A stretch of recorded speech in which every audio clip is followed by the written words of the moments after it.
Ngibuza ngimbuzo ngizophendula phela nje igama nesibongo baba. Igama nesibongo-ke insizwa zathi nguSketekete waseMhlanzeni Mhlanze, kodwa nje-ke le pasi-ke uVusumuzi noJames awepasi-ke lawa akababa nomama.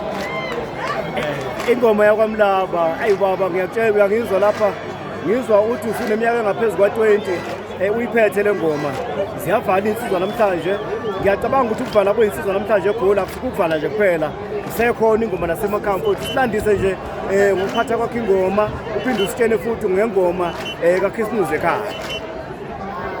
Impela-ke siyabonga kakhulu. Ingoma sayiqala ngo-2001 sakhala ubumbano namagosa amanye-ke asangishiya. Engikhetha-ke engazi ukuthi angilona igoso-ke ngokungithanda nokungihlonipha nami ngiwathanda-ke. Okungatheka ukuthi mhlawumbe ingoma ngiyiphatha kahle. uNkulunkulu-ke nami-ke nedlozi lami-ke ngiyiphathile ingoma-ke azange kube khona nkinga, azange kube khona abantu abaxabanayo, azange kube khona futhi unyaka okuthiwa ingoma ayigidi kulo nyaka lo 23 years ngiyiphethe. Ingakho namhlanje sengibeka phansi ngishiya usihlalo wethu omusha-ke uMadondo uSigubhu senqwanqwa lapha kwaDindi indawo.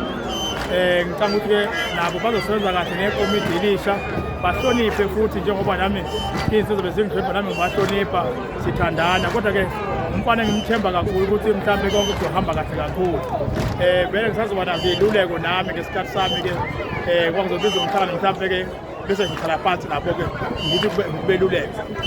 Iqiniso lithi-ke impela siyivale ingoma kukuvalelisana ukuthi-ke sihambe kahle siye emakhaya njengoba-ke namhlanje kuyi-3 December nje. Nasekhaya ingoma ikhona, iy'ngane iy'nsizwa ey'sekhaya ziyafundela kumanje nje balungiselela i-25 kaDisemba. Ingoma ekhaya kwaMlaba ngeshwa-ke ihlukene amahlandla amathathu okuyiphutha-ke ezweni lenkosi. Khona ingoma engasenzansi, khona ingoma engenhla, khona ingoma ephakathi naphakathi.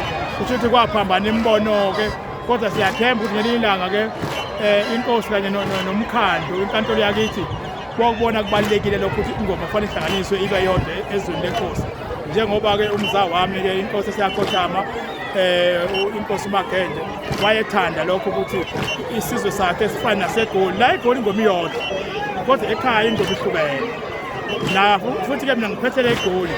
Ekhaya bakhona abaphathi bakhona ibona laba abanenkinga abangafuni ingoma ukuthi ihlangane banenkinga impela.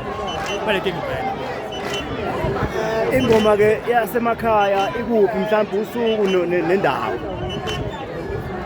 Kuzoba inkinga kancane ukusho.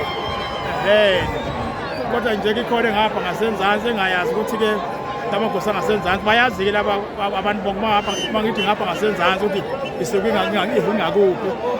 Kuyinkinga ukusho ukuthi kodwa ikhona ngithi lezi engasenzansi izoba yi-2 ngoba lephethe umhawukele nomasiniya isenjumelwane. Bese kuphinde ukuthi lephethe-ke olokhuzane womvikeleni Mlaba iphezulu ensunguza phezulu kwakwahlophe ekhulu. Lena-ke ephethwe la leli bandla leli ehambisana no-450 sengikhohlwe ukuthi kambe bayikhombe kuphi kodwa yona intathu njengoba ngikhuluma nje intathu omshintsho abayiphethe. Ingoma iyayihlanganisa insizwa, iyasihlanganisa isizwe. Ingoma sibe munye, kube nokuthula, kube nobumnandi kuphela ngekhathi kaKhisimuzi.